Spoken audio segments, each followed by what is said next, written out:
جب موسیٰ نے اپنے شاگرد سے کہا کہ جب تک میں دو دریاؤں کے ملنے کی جگہ نہ پہنچ جاؤں ٹلنے کا نہیں، خاص صدیوں چلتا رہوں۔ پھر جب وہ دونوں ان دریاؤں کے سنگم پر پہنچے تو اپنی مچھلی بھول گئے۔ پھر اس مچھلی نے دریا میں سرنگ کی طرح اپنا رستہ بنا لیا۔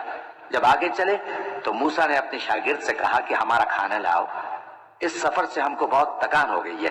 اس نے کہا کہ بھلا آپ نے دیکھا کہ جب ہم نے اس چٹان کے پاس آرام کیا تھا تو میں مچھلی وہیں بھول گیا، اور مجھے آپ سے اس کا ذکر کرنا شیطان نے بھلا دیا، اور اس مچھلی نے عجیب طرح سے دریا میں اپنا رستہ بنایا۔ موسیٰ نے کہا یہی تو وہ مقام ہے جسے ہم تلاش کرتے تھے۔ تو وہ اپنے پاؤں کے نشان دیکھتے دیکھتے لوٹ گئے۔ وہاں انہوں نے ہمارے بندوں میں سے ایک بندہ دیکھا جس کو ہم نے اپنے ہاتھ سے رحمت خاص سے نوازا تھا اور اپنے پاس سے ایک خاص علم بخشا تھا۔ موسیٰ نے ان سے جن کا نام خضر تھا کہا کہ جو علم اللہ کی طرف سے آپ کو سکھایا گیا ہے، اگر آپ اس میں سے مجھے کچھ بھلائی کی باتیں سکھائیں تو میں آپ کے ساتھ رہوں۔ خضر نے کہا کہ تم میرے ساتھ رہ کر صبر نہیں کر سکو گے، اور جس بات کی تمہیں خبر ہی نہیں اس پر صبر کر بھی کیسے سکتے ہو؟ موسیٰ نے کہا اللہ نے چاہا تو آپ مجھے صابر پائیے گا، اور میں آپ کے ارشاد کے خلاف نہیں کروں گا۔ خضر نے کہا اگر تم میرے ساتھ رہنا چاہو تو شرط یہ ہے مجھ سے کوئی بات نہ پوچھنا جب تک میں خود اس کا ذکر تم سے نہ کروں۔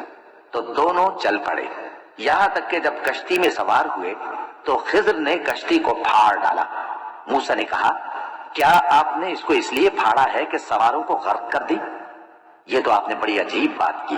خضر نے کہا کیا میں نے نہیں کہا تھا کہ تم میرے ساتھ صبر نہ کر سکو گے؟ موسیٰ نے کہا کہ جو بھول مجھ سے ہوئی اس پر مواخذہ نہ کیجیے اور میرے معاملے میں مجھ پر مشکل نہ ڈالیے۔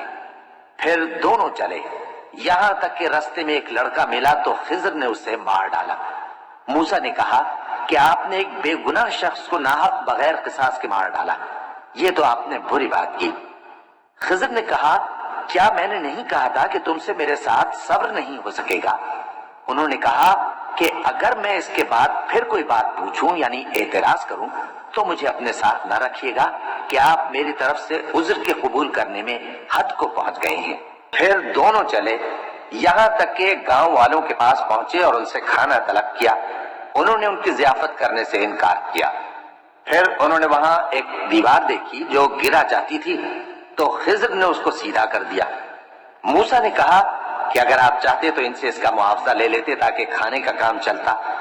خضر نے کہا کہ اب مجھ میں اور تم میں علیحدگی، مگر جن باتوں پر تم صبر نہ کر سکے میں ان کا تمہیں بھید بتائے دیتا ہوں کہ وہ جو کشتی تھی غریب لوگوں کی تھی جو دریا میں محنت کر کے یعنی کشتیاں چلا کر گزارا کرتے تھے، اور ان کے سامنے کی طرف ایک بادشاہ تھا جو ہر اچھی کشتی کو زبردستی چھین لیتا تھا۔ تو میں نے چاہا کہ اسے عیبدار کر دوں تاکہ وہ اسے غصب نہ کر سکے، اور وہ جو لڑکا تھا اس کے ماں باپ دونوں مومن تھے۔ ہمیں اندیشہ ہوا کہ وہ بڑا ہو کر بد کردار ہوگا تو کہیں ان کو سرکشی اور کفر میں نہ پھنسا دے، تو ہم نے چاہا کہ ان کا پروردگار اس کی جگہ ان کو اور بچہ عطا فرمائے جو اخلاقی پاکیزگی میں بہتر اور محبت میں زیادہ قریب ہو۔